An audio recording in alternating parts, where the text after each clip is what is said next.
Good evening and welcome into another episode of Attack Wrap. We're your co-hosts Zach Scribner and Adrien Mousseau, joined by Nolan and Cedricson Okitundu, two defensemen for this year's Owen Sound Attack. Usually we ask guys how they're adapting to Owen Sound so far. We got something different for you guys. We're almost into December now. What's one item that's on your Christmas list this year? Cedar, you can start if you have one. One item on my Christmas list. As I get older, I don't really like everything just keeps getting more simple every year. But this year, I don't know. I honestly haven't really thought about that much, but maybe like a new pair of dress shoes or something like that. I'm pretty into looking good before a game, so maybe something along the lines of some kind of fashion kind of stuff. And Seti, for you? I'd have to go with a MacBook. It's the computer I have right now for school isn't great, so a MacBook would definitely help. And before we throw it around to some OHL stats, let's go and we can start with Cedric. What was your favorite gift from Santa as a child? Wow. That's a good one. Probably say a hockey stick. There you go. And yeah, Cedar? When I was a kid, I was like a huge Pittsburgh Penguins fan, and obviously coming with that, I was a huge Sidney Crosby fan. And I got for Christmas when I was like probably 8 or 9, I got one of those like Reebok helmets with like the inserts in them, whatever that Crosby used to wear. So when I got that, I like slept with it like first couple of nights. Like I was pretty pumped. That's probably my favorite. I was going to say, one year I got the light blue Winter Classic Crosby jersey. That's one that sticks out for me. Let's go around the league here, and we'll start out with the OHL Player of the Week. The OHL Player of the Week is Brendan Othmann of the Flint Firebirds. Othmann had 7 points in 3 games, most notably a 3-assist game against the Sarnia Sting. The most recent New York Rangers first rounder has 27 points in 17 games this year. He's already 7 points shy of breaking his rookie record. Rookie point total, that was played in 15 games. The OHL Goalie of the Week is Ty Austin of the Peterborough Petes. He had a 2.50 goals against average and a .923 save percentage. Austin recently returned from injury and turned aside 60 of the 65 shots that came his way last week. He made 19 saves in a 5-3 win over North Bay, and Austin provided a season-high 41 saves in Sunday's 3-2 win against Ottawa. Turning over to the Huron Attack Player of the Week, Cervak Petrovsky is Owen Sound's Player of the Week for the second time this year. He had 3 goals in 2 games for the team this past weekend. We'll turn over to the OHL standings. The London Knights continue to lead the Western Conference. Their 15-4-1 record has them tops of the conference. The Sioux Greyhounds lead the West Division, putting them in second place. The Guelph Storm are third in the conference with 28 points. The 4th to the 9th seed is separated by 3 points. The Saginaw Spirit and Owen Sound are tied for 4th with 21. It's a big weekend for Flint this weekend. They have 19 points, tied with Sarnia and Windsor. Sitting in 9th is the Kitchener Rangers, and the Otters round out the Western Conference, who are last. Just to note, the Otters are 2-7-1-0 in their last 10. Looking at the Eastern Conference, the North Bay Battalion lead the Eastern Conference with 28 points. 1 point behind are the Hamilton Bulldogs with 27. Then similar to the Western Conference, the East is extremely close as well. The Kingston Frontenacs are third with 25, 1 point ahead of Mississauga and Ottawa. Mississauga have been on a roll lately, 7-2-1 in their last 10. The Barrie Colts are 6th in the conference, 1 point ahead of Oshawa. Pending a trade, I'd expect the Peterborough Petes to string some wins together. They are currently tied for 8th with Sudbury. The Petes, of course, got Mason McTavish back last week, who had a hat-trick last Thursday against North Bay. The Niagara Ice Dogs are last in the conference with 11 points. Looking at the top 10 in OHL scoring, Brandon Coe is having an exceptional OA season with North Bay this year. He currently has 39 points. 4 points behind is Kyle Jackson and Lucas Edmonds of Kingston. Tucker Robertson of the Petes has 34 points, 1 ahead of Matt Bay Petrov and Luke Evangelista. Evangelista is the only player with 20 goals so far in the OHL this season. Sasha Passagov and Rory Cairns are tied for 7th in league scoring.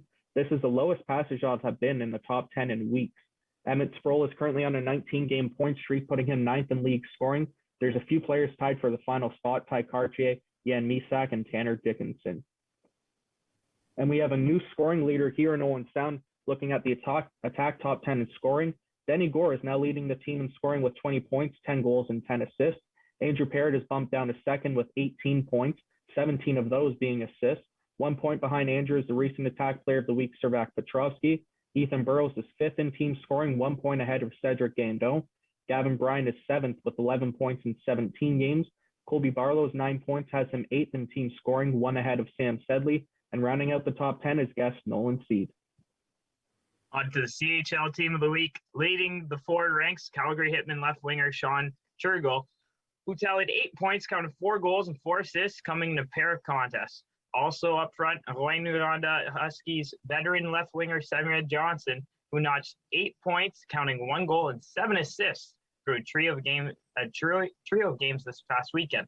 Rounding out the forward group is the lone OHL player on the list and the aforementioned Brendan Hoffman of the Flint Firebirds. On the blue line, Toronto Maple Leafs prospect William Villeneuve of the St. John Sea Dogs impressed with 5 points in 2 games. Also on the back end is Blainville Boisbriand Amarda veteran rearguard Miguel Tourigny for the second time, who registered 4 goals and 1 assist for 5 points in 3 outings. Tourigny currently leads the Armada with 32 points, 16 goals, 16 assists in 22 appearances as a defenseman. Finally, between the pipes is Spokane Chiefs netminder Mason Beaupitt, came away with a 1-0-1 record across 2 appearances and combined for 59 saves in a home-and-home series against Kelowna. Now let's get to you guys. You guys are the guests of the show, the stars of the show. Cedricson, we'll go back to the day that you were drafted. I would assume that is one of the happiest days of your career so far. Where were you when you found out, and what was the moment like at home? I was back home with my family. Obviously, it was during COVID, so it was only me, my parents, and my siblings.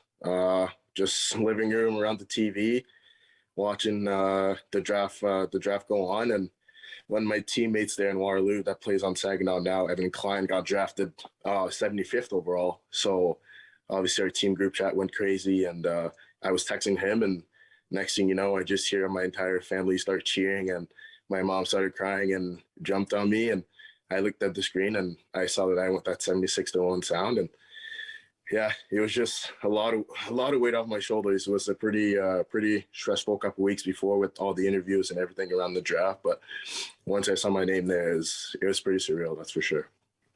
Now, you mentioned you had a few interviews the week prior to. Were you ever in contact with Owen Sound? Yeah, actually, they were the first team that I've talked to. I think I talked to our head scout, Sean LaFortune, I want to say in December, and he talked to my parents and everything. So I definitely had a good feeling about Owen Sound. Now, the final question is, we'll get into it a little bit later in the episode. You've kind of been all around the world here with your hockey career, or North America for that matter. Did you know where Owen Sound was before coming to Owen Sound? To be honest, no, I did not know. So when you found out you're going to Owen Sound, was that one of the first things that you searched on Google? Where is Owen Sound? Yeah, I looked up Owen Sound, where it was. Probably anything that had to do with the organization, from the locker room to the bus to literally anything. I was that excited. I just wanted to get up there, and being closer to water, obviously it's a very nice city as well. So that was definitely a plus. Just out of curiosity, you didn't know anyone that played in Owen Sound that made it to the NHL? Jordan Binnington, Wayne Simmons. Yeah. I want to. A couple other ones. Hish, yeah. Nick Suzuki, that's for sure. I was going to say that Suzuki guy's pretty good in the NHL. Yeah, and I'm a Habs fan too, so I had to get that one. Let's talk to you, Nolan. Now, you missed out on an important year last year in your development. What did you do during the pandemic to get yourself ready for this season? Kind of a lot of ups and downs, obviously. There was kind of basically 2 off seasons kind of pushed into one there. So we kind of got our hopes up every couple of months, like maybe coming back for a return. But ultimately, obviously, nothing happened, and the season was canceled. But I just kind of carried on training how I usually would back in Ottawa with FitQuest off the ice, and just kind of doing everything that I could do in order to get ready for this season. And I'm really happy with all the work that I put in, and feeling really good this year. So it definitely paid off. Now, it's been clear you came into this year on a mission to prove yourself as maybe an offensive defenseman in the league. Who helped you get to this point throughout the pandemic and early on this season? Again, just like trainers and off the ice, and both on the ice and off the ice, and obviously coaches here in On Sound. And I kept in touch with Hish and Hilsey, and I guess Wally wasn't really our coach yet, but I didn't really keep in touch with him during the off season. But just keeping open dialogue with my coaches, and they helped me a lot, and they were sending me video kind of to watch during the off season. So I have to give them a lot of credit too. Now, Cedricson, probably not the start to the year that you would have hoped for in your first OHL season. You've been on the IR here. Attack fans have only seen you in about 7 games this year. You're on the verge of being healthy and back in the lineup, I hear. Describe your game to those who haven't seen you so far. I feel my game has changed definitely from minor hockey to the Ontario League. I'm more of a defenseman here, to block a lot of shots on the PK on 5-on-5. I try to be as physical as I can be, and just be that hard defenseman that no one wants to play against. And I definitely have with the 2 guys that we have here in Woolley and Parrott. I mean, those are the type of guys they are, and I mean, around the league, everyone knows that that deep pairing of Woolley and Parrott is, very hard to play against, and that's just who I model my game after. So they're definitely good to have around. Yeah, there's not many tougher defensemen in the OHL than those 2, that's for sure. So they're great people to have for you to watch as you're rehabbing. Now, who would be an NHL defenseman that you would model your game after? I would probably say, I mean, I watch Montreal games all the time, so I would say maybe a Ben Sherratt. I mean, he's a good, strong shutdown defenseman, and just like I do here, I mean, he blocks a lot of shots, and if he gets an offensive opportunity to get the puck to the net, or just take the ice that he has and maybe go up and join the offense a little bit, he will do, and that's definitely one of the players that I compare myself to. Yeah, right when you mentioned what you enjoyed playing like, I thought of Ben Sherratt immediately, and he's even quarterbacking the power play in Montreal right now as they are struggling. Now, Nolan, what have you seen in Cedricson in practices that people might not see or notice during a game? Oh, I mean, Ceddy's a beast.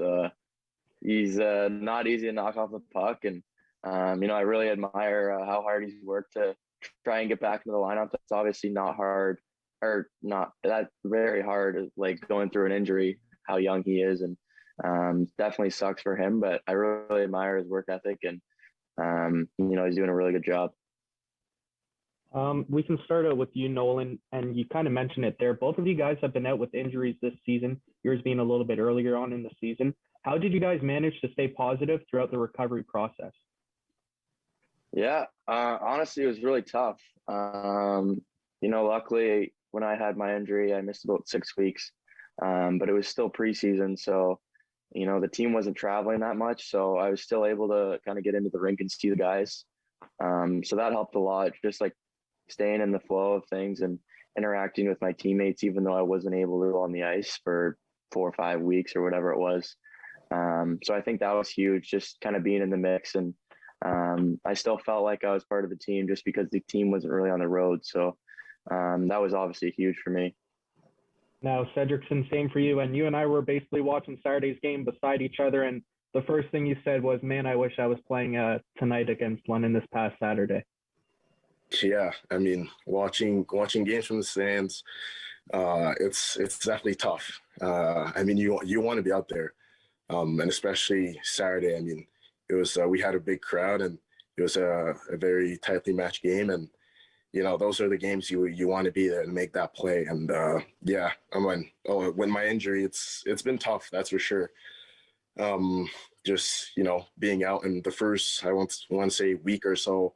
I mean, I couldn't really do much.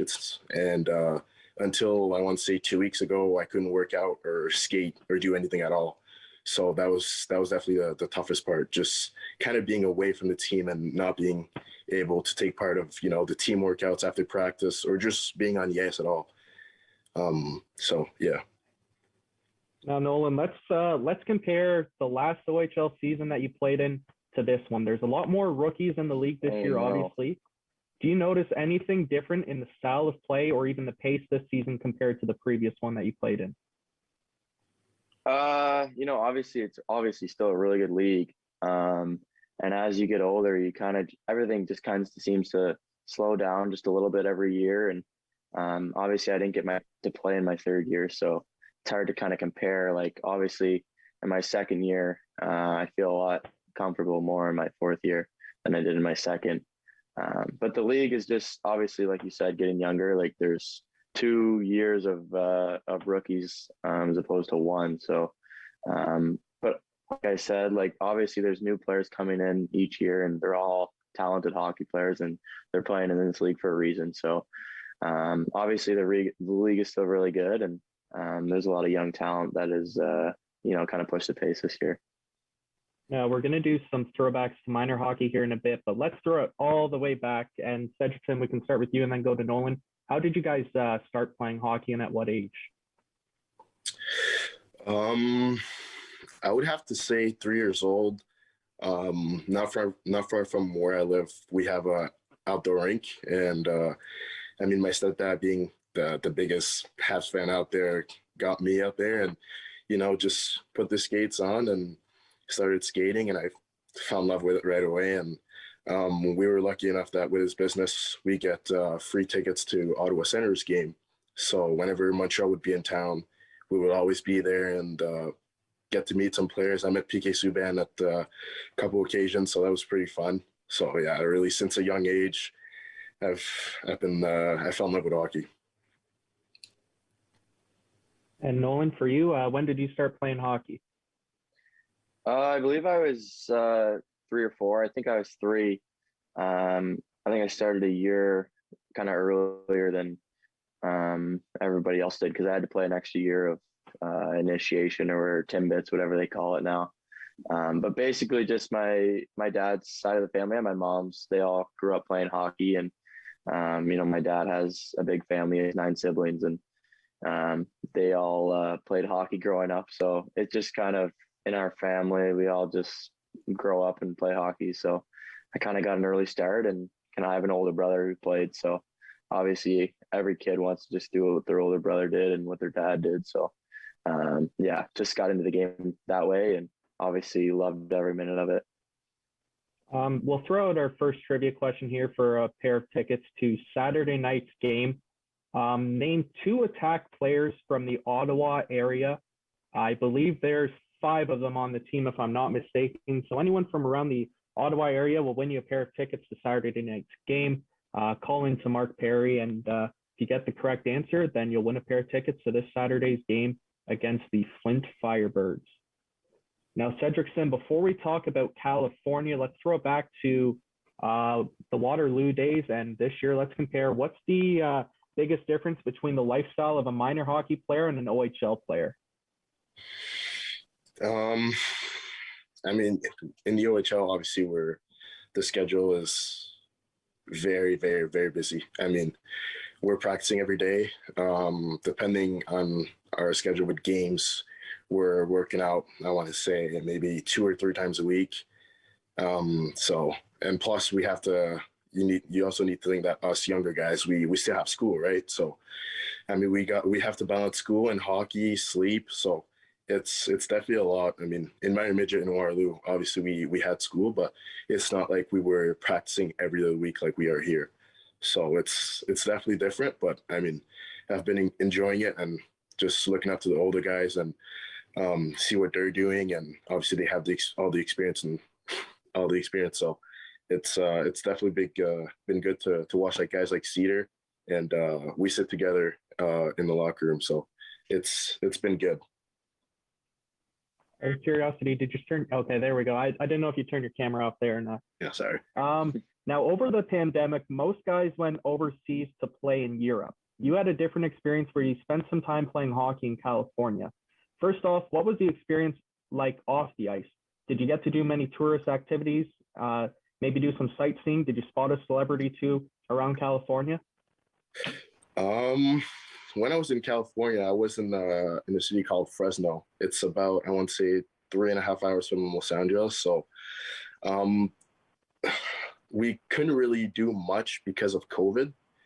And obviously in the States, it was more relaxed. Like you didn't have to wear like the mask or anything, but just me being scared and not wanting to be sent home because while catching COVID, I just stayed low key and went to the rink, did my schoolwork online.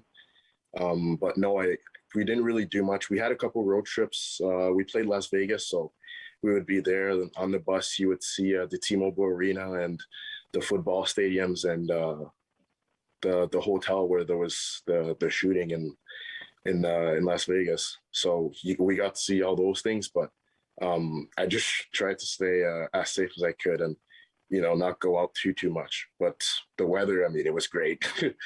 you go to the rink in the morning and you're in shorts, flip flops, a t-shirt, and it was definitely great. Now, you mentioned you played for the Fresno Monsters in the USHL Premier League, scoring 6 goals and adding 8 assists. What was the level of hockey like there, and what made you so successful scoring 8 goals and adding on 8 assists? The level of hockey, I would compare it to, just because of COVID, there was a lot of imports.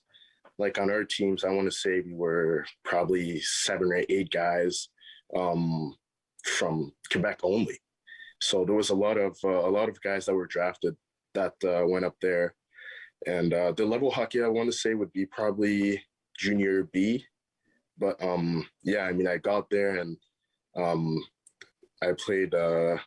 My D partner was great. He was 20, and he pretty much, it was my first junior experience. So he really showed me everything, and he helped a lot. So definitely having him was good. And obviously on the power play, we had a really strong team. So it was good. I was just getting the puck, and most of the times it was wide open nets, or my guys would be in good position, and I would make the pass and they would put it in. So that's that.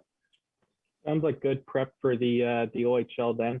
Now I'm curious, how did the opportunity present itself for you to go play in California? And maybe what was your initial reaction after receiving an email or a phone call, however you found out about playing in Cali?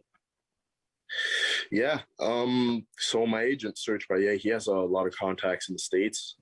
He played in the NHL and Europe. So he has guys pretty much all over the world. And I just really wanted to play hockey. I wanted to play games. I was playing in the CCHL with the Navin grads, but we figured that we were going to get shut down at some point. So he said that there was an opportunity, that he sent other guys of the agency to Fresno. And I mean, I looked it up and I jumped on the opportunity right away.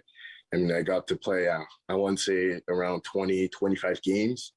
And it was good level hockey. It was in California, so you couldn't really ask for anything better, especially in the middle of the winter. So that's how I got out there, and it was probably one of the greatest times of my life. Now, before Zach recaps the Thursday night game, I have one last question for you, Cedricson, about your time in California. How are the fans? Were there fans? I know it was COVID, so it's a little tricky. Were there fans at your games?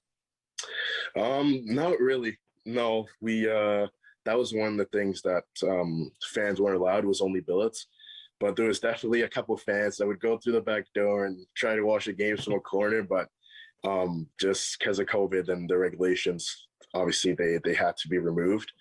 But yeah, we were at a practice rink. But I heard that from the years prior, they have an ex-ECHL rink, and on Friday nights it's almost full, and there's I want to say 6,000 people. So that would have been great to obviously to see, but it was COVID. But I was still really happy I went there. Now, only about 3 minutes left until we have to go for break. And like Adrien mentioned, we don't have the highlights this week, so we're going to do something a little interesting here. I'm going to try and recap the game as the best that I can, and then if I miss anything, Nolan or Ceddy, feel free to jump in as well. So Thursday night, the Attack kicked off last week, going up against the Barrie Colts. It was the Colts scoring the first goal of the game. We mentioned New York Rangers prospect Brendan Othman earlier. This time it was New York Rangers prospect Evan Vierling scoring his sixth goal of the season early on in the first period. And then before the first period ended, the Owen Sound Attack applied a lot of pressure and found the back of a net a lot in a hurry. Gavin Bryant scored his sixth goal of the year. Stepan Makachek, Cal Ewens picked up the assist at the 16:41 mark. About a minute later, Cervak Petrovsky scored his fourth of the year, assisted by Ceddy Gandon and Thomas Chafe. Denny Gore's been on a roll. We mentioned he's got 10 goals, 10 assists. He scored his ninth goal of the season at that time, assisted by Mark Woolley and Julian Fantino. Cervak Petrovsky scored about 38 to 40 seconds left in the first period to make it 4-1 for Owen Sound. Thomas Chafe and Cedric Gandon assisted that. Then towards the end of the third period, Barrie started waking up a little bit, applied some pressure of their own. Nicholas Porco scored in about 2 minutes into the third period, and then Bo Jelsma ended out the scoring 9 minutes and 28 seconds in. The Attack managing to hold on for the 4-3 win against the Barrie Colts, their first game against each other this year. Nick Chenard was solid in net, 32 saves on 35 shots. And we only have 2 minutes left. I forgot to mention, Matt Guzda went up against the Owen Sound Attack for the first time this season. Nolan, I'll ask you before we go to break here, first game back against Matt Guzda, what was it like going up against your former goaltender? Yeah, it was so weird. Especially he still had all of his attack gear and like all of his attack helmet and everything on. So that was really weird. Like I played with Goose for all 4 years that I've been in Owen Sound, and obviously he was there for 5 years. So that's a long time. And to see him in a different jersey and kind of shooting on him in a game instead of practice was definitely super weird. But yeah, obviously we miss him a lot, and but we're really happy. Like hopefully he goes for a run with Barrie and keeps doing well. Just a quick question: did you get to talk to him pregame, postgame, give him a tap on the pads and warm up? Yeah, he ended up coming over after the game and chatting with most of us. So obviously we had seen him a couple days prior, but it was obviously good to see him again. And but yeah, definitely weird to see him in his Barrie Gitch. We'll throw to a quick break. We'll throw the trivia question out around after the break. We still got more questions about Barrie. The Owen Sound Attack played the London Knights. That was a heated game. And we still got plenty more here on Attack Wrap on Rogers TV.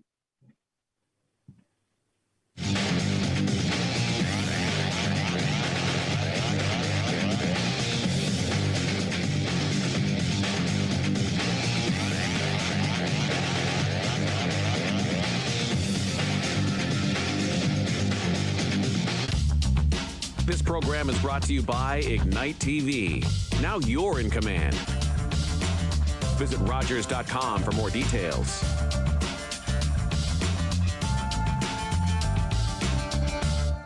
This week, I'll be taking down 4 of Bayview's biggest offenders. Let's just say, I've got enough dirt to bury them.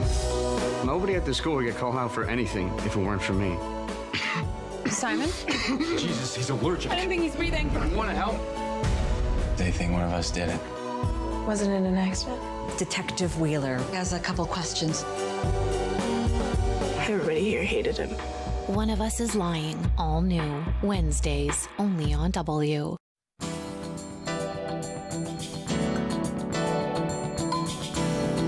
Ever wanted to work on your balance, but you're not sure how to start? Join me, Christina Marquis, on Homebodies Fitness. We'll work your balance, decrease your falls, and get you fit just in time for the winter. Only on Homebodies Fitness, Rogers TV.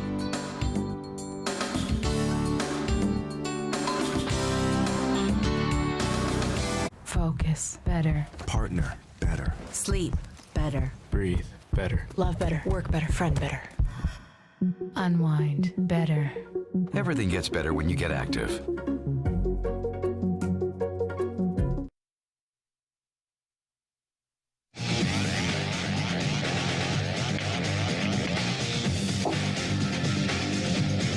Welcome back to Attack Wrap. Co-host Zach Scrivener alongside Adrien Musso. We're joined by Nolan and Cedricson, Okitundu, two defensemen for the Owenstown Attack. I don't think we have a first winner for the trivia question, which it was name 2 Attack players from the Ottawa area. There's 5 of them. Nolan Seed, we can give you 1. So you just got to name one other guy born in the Ottawa area, and you'll win 2 tickets to Saturday night's game against the Flint Firebirds. Now, we mentioned it was a slower start to the first period before scoring 4 straight goals to end off the first. Barrie's a strong team. Were you guys happy with the team's overall performance on Thursday, Nolan? Yeah, obviously, when you come out after the first period with a 4-1 lead in somebody else's barn, that's obviously huge because, road wins are really big in this league. And obviously, getting into Barrie, they're a really good team this year. And coming away after the first period with a 4-1 lead is huge.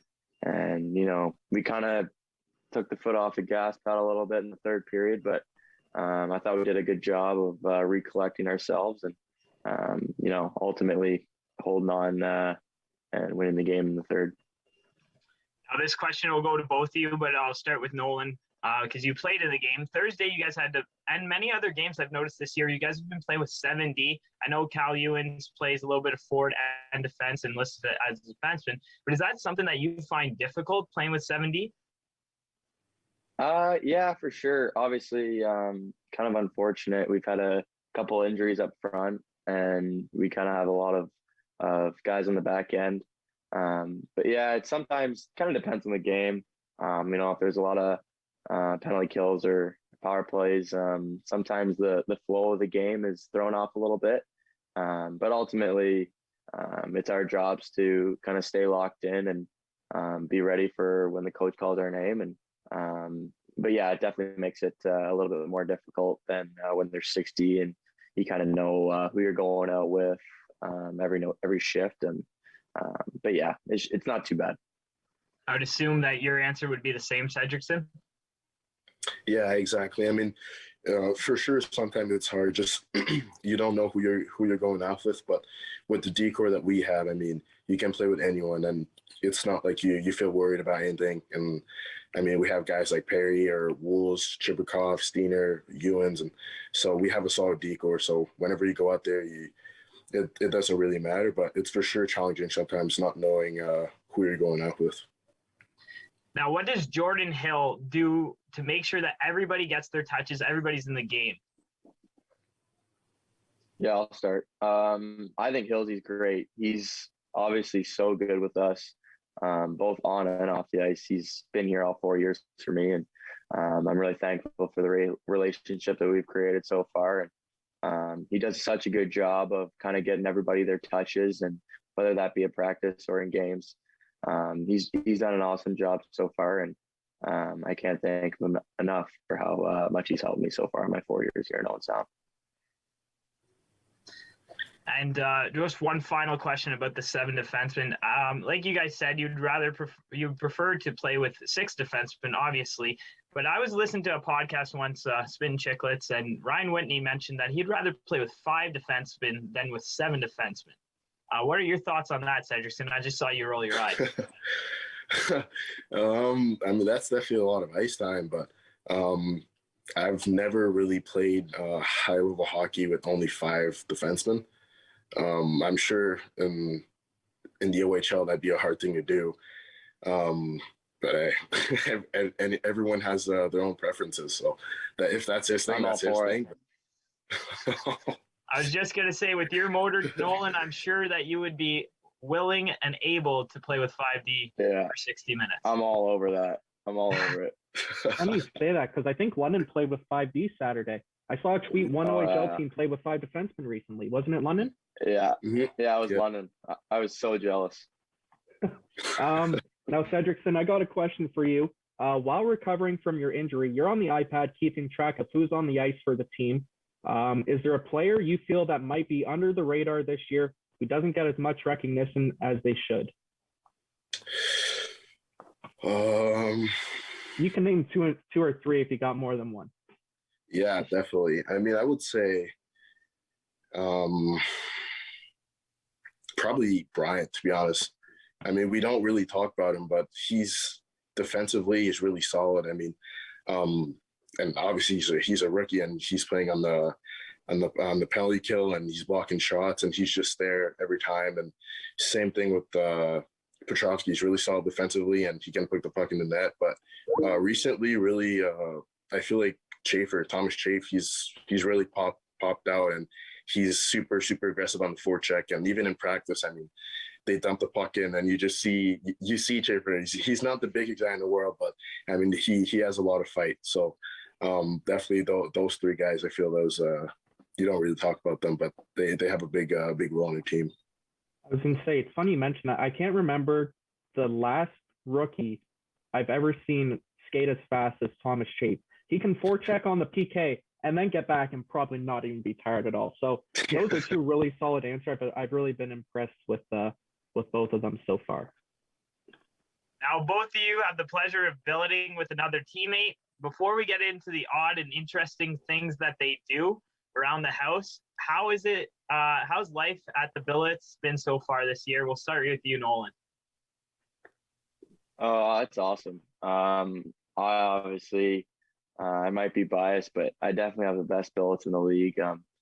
They're so awesome, and I'm so lucky to have them in my life. And they're basically like family now. And I come to visit them in the summer all the time. And adding Cedi into the mix this year has been great. It's been nice to kind of have a younger guy kind of under my wing, and he actually drives me around everywhere. So that's awesome too. So I'm really thankful to have him for that. And it's been a great time here this year. Now, just to clarify, that's Cedric Gangdo and not Cedricson Okitundu that you billet with, correct? Right, correct. And Cedricson, how's billeting here in Owen Sound? It's really good. I mean, my billets are awesome. Rod and Kerry Willis.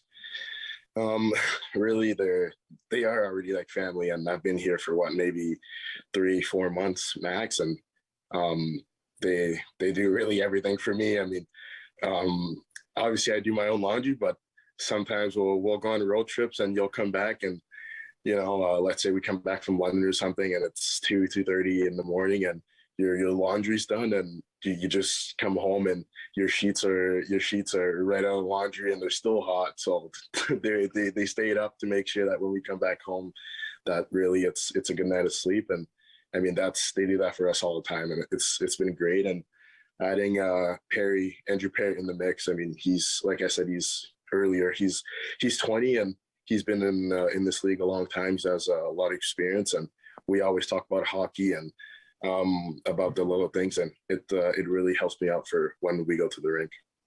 Before we carry on, we have a winner for the trivia question. Wilf Neal knows that there's 5 Owen Sound players from the Ottawa area: Nolan Seed, Logan Lesage, Caleb Lawrence, Cedric Gangdo, and Thomas Chafe. And while we're at it, let's throw out the second one. The Attack, spoiling the weekend preview here, they play Sunday as well against the Flint Firebirds. The question is, Cedricson Okitundu was drafted in the 2020 OHL draft. The question is, what round was he selected in? The winner gets a pair of tickets to Sunday's game against the Flint Firebirds. So you just mentioned there, Cedricson, you live with Andrew Parrott. We know him as a hard-hitting defenseman on the ice, but what's he like off the ice and away from hockey? He's a great guy. First off, I mean, there's not really much to it. He's a pretty simple guy. Really super funny. And if there's one thing about him, we watch hockey games every night, but he can't like really hear. I don't know. The volume is always at the max, and when he speaks extremely loud. Like we're right there, and so yeah, we definitely give him a hard time for that. But other than that, he's a great guy. Now it must be nice. Like you kind of mentioned it before, that it's nice having a veteran 20-year-old defenseman to live with and pick his brain here and there. I would assume that you guys are often talking hockey and you're asking him tips and tricks, how to defend better, how to be a little bit more offensive. Yeah, well, all the time, whether we watch NHL games or OHL games around the league. I mean, we're always there and looking at other teams' tendencies like power play and penalty kill, and he's almost like our second D coach in the room. I mean, he's always scouting other teams and picking out the plays that they do and stuff like that. And I mean, I always ask him questions. Sorry about that. And he's always has good answers. And even in practice, I mean, when practice is done, we'll always like do a couple things that I should work on. And our D coach, Jordan Hill, obviously helps with that. So it's really been it's been great. It's been great. Nolan, last attack season, you lived with Griffin Wilson and Matthew Struthers. This year, you have, like yourself, another first-round draft pick in the house, Cedric Guindon. Now, my first question is, do you ever hear him talking French and wonder what he's saying? Yeah, all the time, actually. If he's talking to his parents or talking to his friends, I hear him sometimes, or even talking to Oki. He's talking in French quite a bit, and sometimes I can pick out a few words just from kind of learning French a little bit in school, but other than that, it just sounds like a bunch of gibberish to me. So it's pretty funny though.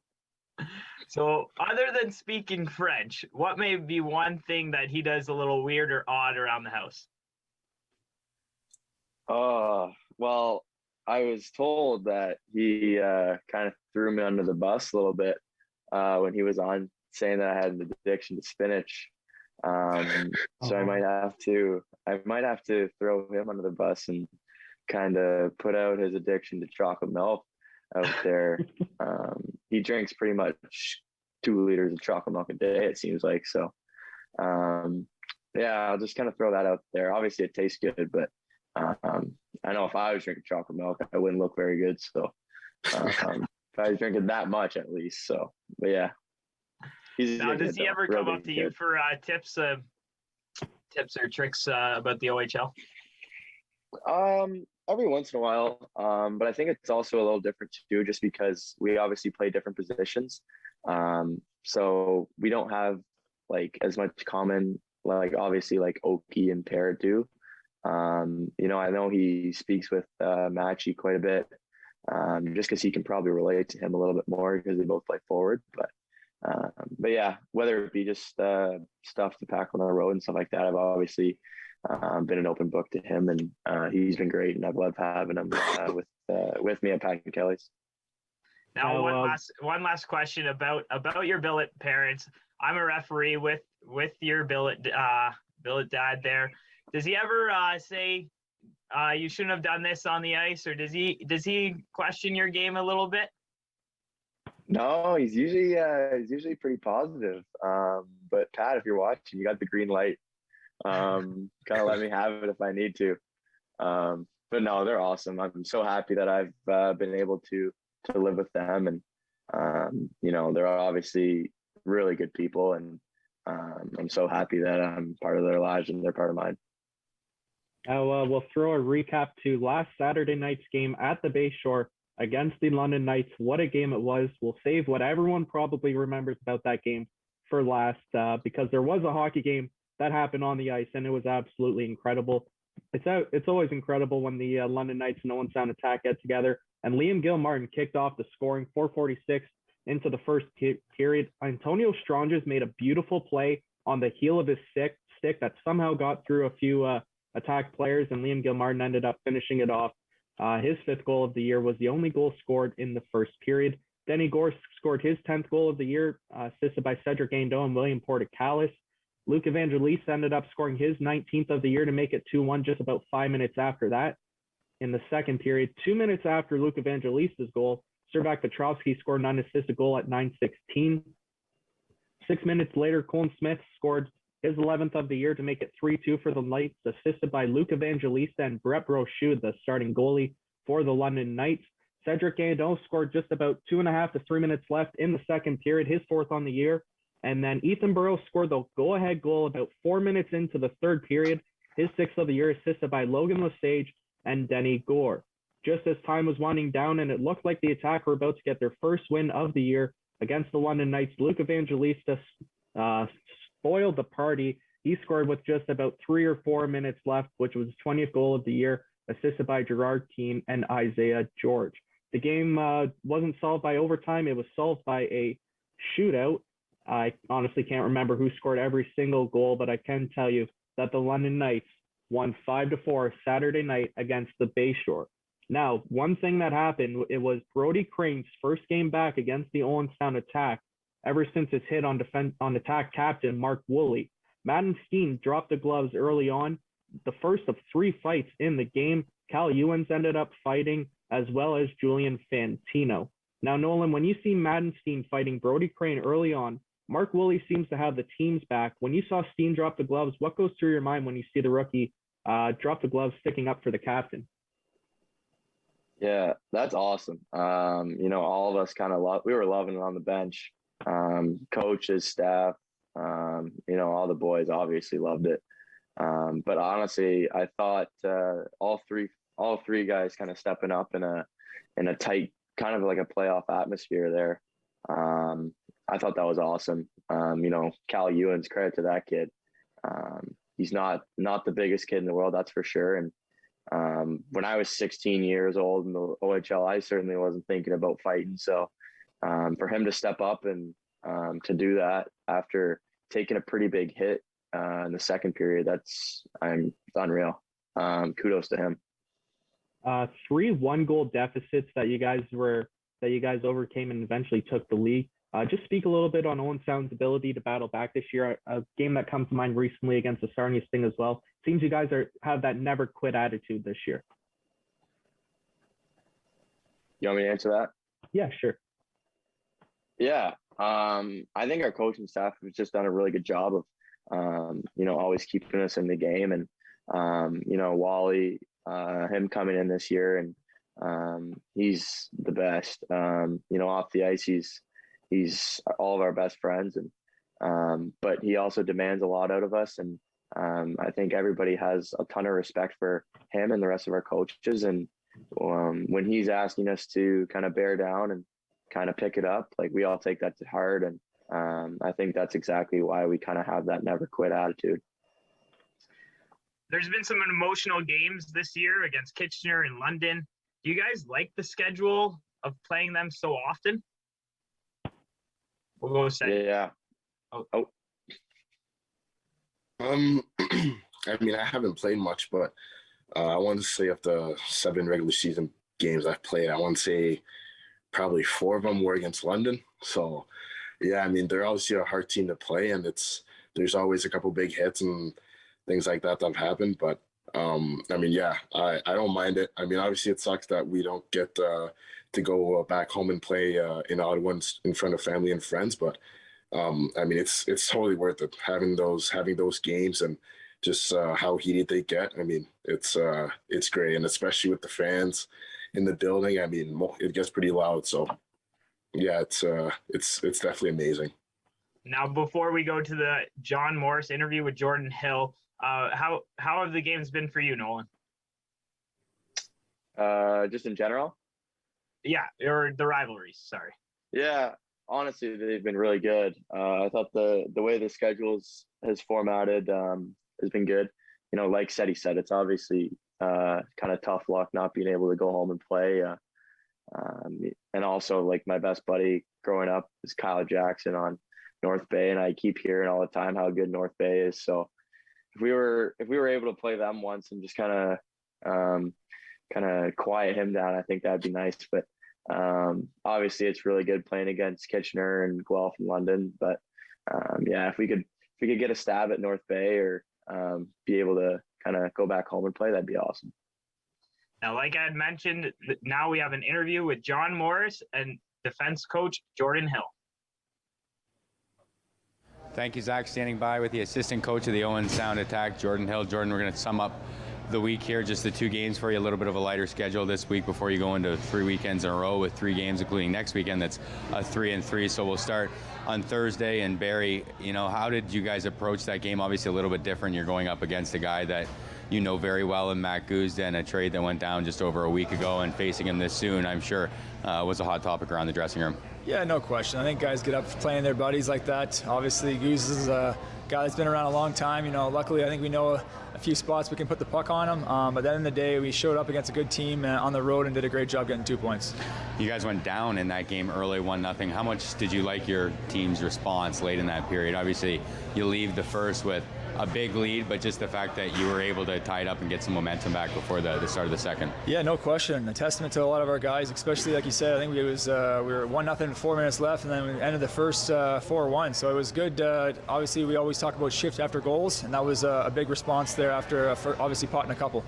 I think every time a team would play a team that now has the goalie that they just traded away, the conversation is normally about that goaltender, Matt Guzda. But how about Nick Chenard? He's going to be the one that's going to stand in here. He's going to start a majority of the game for you guys. It started that night for him as well, getting to face the guy that he's basically taking over for.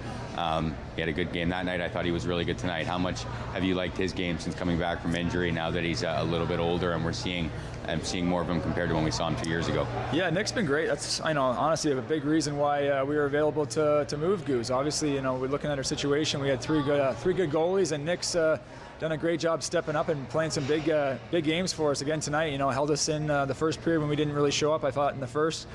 He stood on his head, and there was times in Barrie he did the same thing, and then previous games, I don't think, to this point anyways, he's had a bad game this year. So we're very happy with Nick, and it's just about consistency. And I know he's, you know, his first year, I think he only played 11 games, so he's still adjusting to, you know, playing back-to-back and playing, you know, maybe 2 out of the 3 games on the weekend. So he's done a great job to date. 6 games versus London this year, unable to crack them so far. 5 of the games now have been 1-goal games, 2 in regulation, 1-goal games, 3 decided in extra time, 2 in a shootout, 1 in overtime. How do you look at tonight's game? Do you look at it as, you know, we gave up a lead late, or do you more look at it as a glass half full? You were down 3 separate times in the game and were able to crawl back into the game and get this thing to extra time? Yeah, it's been tough, honestly. It's obviously they have our number, and it's, you know, sometimes frustrating. You think you have them in a spot where you want them, and they have that game breaker. I got to give them credit. Evangelista seems to always either score the game winner or the game tying goal, and you know, we got to find a way to shut him down in those key moments. And obviously tonight again, he tied the game with, you know, just over 3 minutes. So it's just, again, learning. We're trying to teach this process for our young group, and it's another learning curve tonight. Awesome, Jordan. Thank you very much. Appreciate your time. Thanks very much. A big thank you to John Moore spending time with Coach Jordan Hale after Saturday night's shootout loss against the London Knights. Guys, with today being the last day of November, who grew the best mustache on the team this year? Just quickly, probably Nolan Seed. I think he's done a really good job. It's the first year he's ever been able to grow one, but I think I have the best mustache on the team for sure. I'm gonna have to go with my top 3. I must say Sears up there for sure. Woolley 100%, but I don't know how he does it, but Barlow is 16 years old and his mustache is unreal. And of course, he's away in Ottawa right now, so fans might not have got to see him very much. We only have a few minutes left. We can start with you, Nolan. You got a good story. What was your welcome to the OHL moment? Yeah, I wish it was a positive story. That would have been better. But in my first year when I was 16, I can't remember how many games in it was, but it was pretty early on in the season. We played a pretty loaded Guelph Storm team. And we were away. We were in Guelph, so we couldn't really match lines very well. And I got stuck out there against Isaac Ratcliffe's line. And he's obviously a pretty good player, and he's very big. And I remember him scoring on the shift that I got stuck out there against him. Obviously not something that you want. And then kind of the coach kind of threw me right back out there, try and shake it off. And his line obviously stayed out there. And probably 30 seconds later, he came down on me, beat me wide, and scored again. So in about 45 seconds, I was dashed 2, and yeah, he's giving it to me, a little 16-year-old Nolan Seed. So not the welcome to the OHL moment that you want, that's for sure. That's the most detailed answer we've got so far. What about you, Ceddy?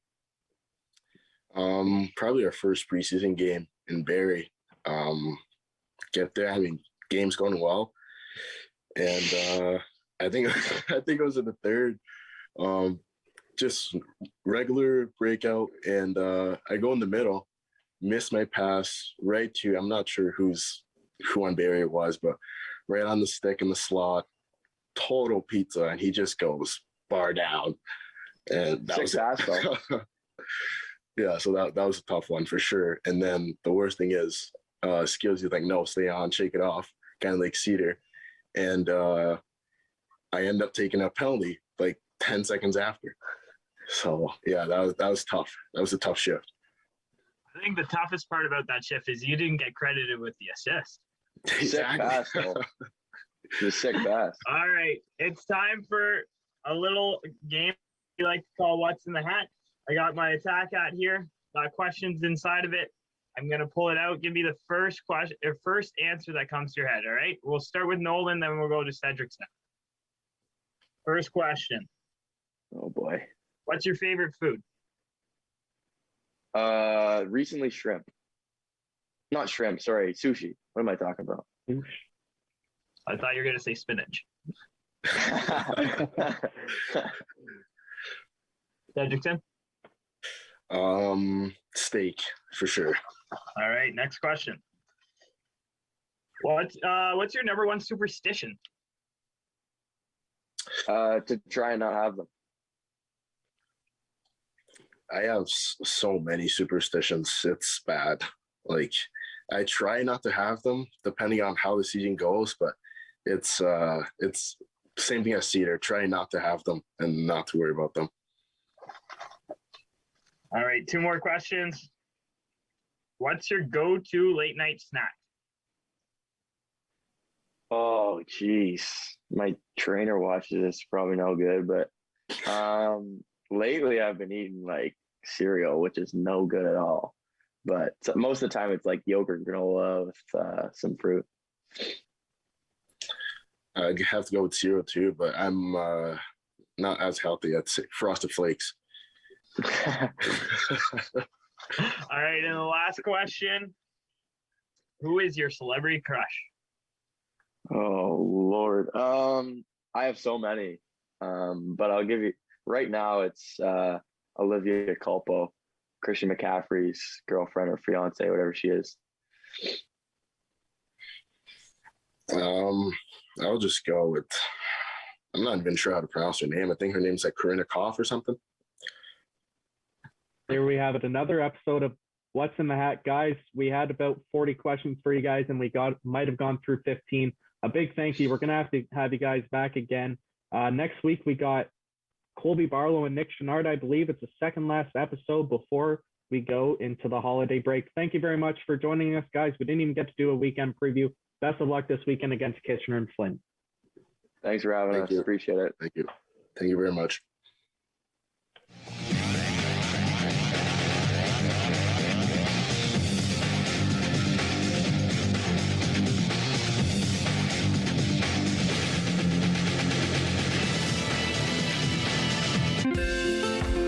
Call the Rogers TV viewer response line. Email us or connect with us on social media.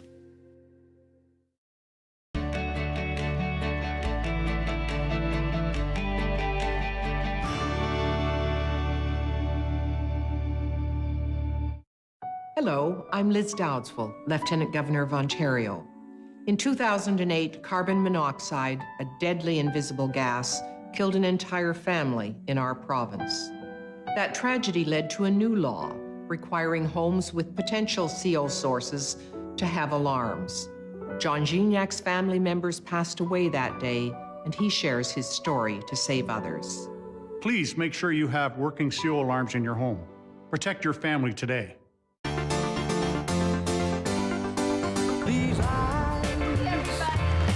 I just want to love people.